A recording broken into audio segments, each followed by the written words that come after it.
ဂျပန်နိုင်ငံဆာကူရာရွာလေးမှာတော့အရန်ကိုလှပတဲ့အိမ်လေးတစ်အိမ်ရှိနေပါတယ်။အိမ်လေးကအရန်ကိုနေချင်စရာကောင်းတဲ့အိမ်လေးပါပဲ။အဲ့ဒီအိမ်ထဲမှာတော့လင်များတတွဲနေကြတာပါ။ယောက်ျားဖြစ်သူကတော့ရှီနိုဖြစ်ပြီးမိန်းမဖြစ်သူကတော့အိုနာဖြစ်ပါတယ်။သူတို့ကတယောက်နဲ့တယောက်တိတ်ကုန်ချစ်ကြတဲ့လင်များတတွဲဖြစ်ပါတယ်။ကိုကြီးဒီညအရန်ကိုလှရနော် ဟုတ်တယ်ချစ်လေးဒီလိုလှတဲ့ညမျိုးမှာချစ်လေးနဲ့တူတူရှိနေတာကိုအတွက်တိတ်ကန်ကောင်းတယ်လို့ပြောရမယ် ချစ်လဲတူပါပဲကိုရဲ့ကိုလိုယောက်ျားမျိုးရထားတာမလို့အရန်ကန်ကောင်းနဲ့ပြောရမှာပဲသူတို့ရဲ့အိမ်ပြင်ဖက်မှာတော့ချယ်ရီပန်းလေးတွေကအရန်ကိုလှလှပပနဲ့ကြွေကြမြေခနေပါတယ်ဒီနောက်ညစာစားချိန်ရောက်လာတာမလို့အိုနာတို့လည်းညစာစားကြတာပေါ့ ချစ်လေးရဲ့လက်ရတော့ရှယ်ပဲကွာဒီညတော့ဘိုက်ပေါအောင်စားပြအောင်မယ် ကျေးဇူးပါကိုရဲ့ဒီနောက်ရှင်တို့တယောက်တစ်ခုခုတွေးမိသွားပြီးငိုင်းတိုင်းဖြစ်နေပါတယ်ကိုဘာဖြစ်လို့လဲရင်စားမကောင်းလား အော်မဟုတ်ပါဘူးချစ်လေးကိုအရေးကြီးစကားပြောစရာရှိတယ် ပြောလေကိုရဲ့ပါများလဲ နောက်လောက်ဆိုရင်ချစ်လေးနဲ့ကိုနဲ့ခဏခွဲရမယ်ထင်တယ်စစ်ပွဲကြီးလဲစနေပြီဆိုတော့ကိုစစ်ပွဲထဲဝင်ရတော့မယ်ချစ်လေး ရှင်စစ်တိုက်ရတော့မှာလားအဲ့ဒါဆိုအိုနာတယောက်တည်းဖြစ်နေမှာပေါ့လွှဲရတော့မှာပဲကိုရဲ့ မကြပါဘူးချစ်လေးစစ်ပွဲဆိုပေမဲ့အရင်ကြီးတဲ့စစ်ပွဲမဟုတ်ပါဘူးတေချာပေါက်ပြန်လာမှာပါ အဲ့လိုနဲ့နောက်ထပ်9လလောက်ကြာသွားပါတယ်9လအထိကြာသွားပြီမလို့အိုနာလည်းတယောက်တည်းအထီးကျန်လာတာပေါ့တယောက်တည်းနေရတာပြင်းလိုက်တာဟာအိုးငါလှတာပဲငါအတွက်ပျော်စရာကောင်းတဲ့ယောက်ျားတယောက်လောက်ရှင်ပြင်းစရာလိုမှမဟုတ်ဘူး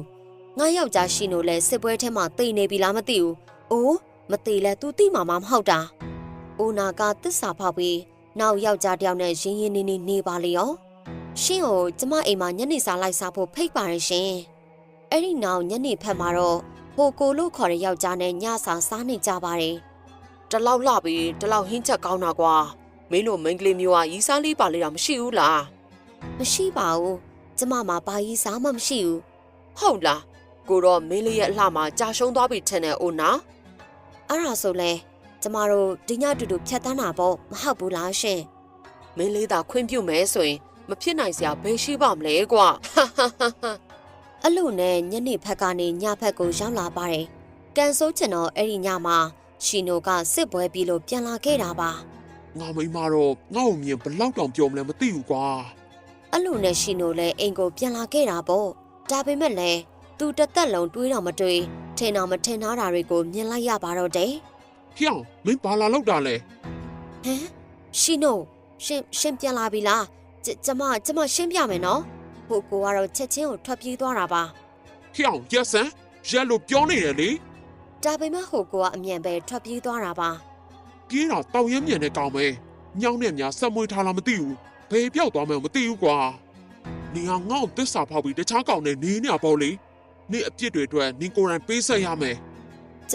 မတောင်းပန်ပါတယ်ရှင်ဒါပေမဲ့ရှင်ကျမကိုထားခဲ့တာကြာနေပြီလေကျမရဲ့ဒီလိုလှပတဲ့မျက်နှာလေးကဘသူ့အတွက်လဲ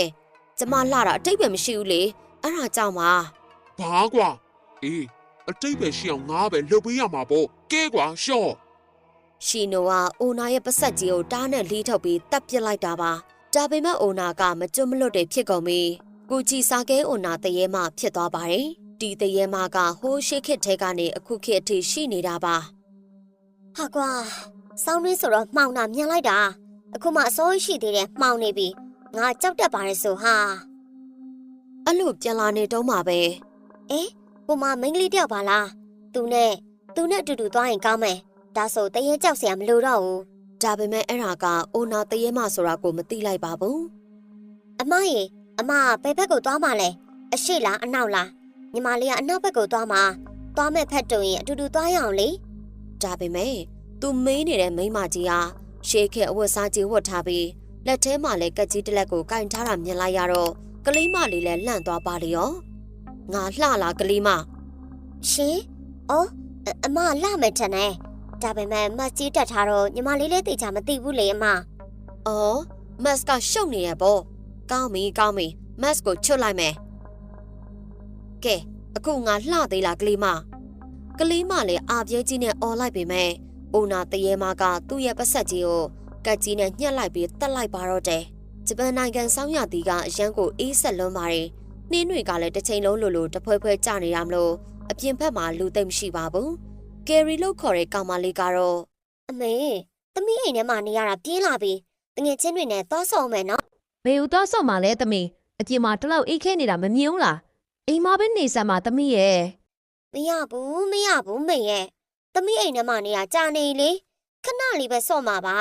ပြီးတော့အဝေးကြီးမဟုတ်ဘူးလေဒီနာအိမ်မှာပဲဆော့မှာမေရဲ့လောက်ပါနော်မေခဏလေးပဲ ဟာကောင်းပြီ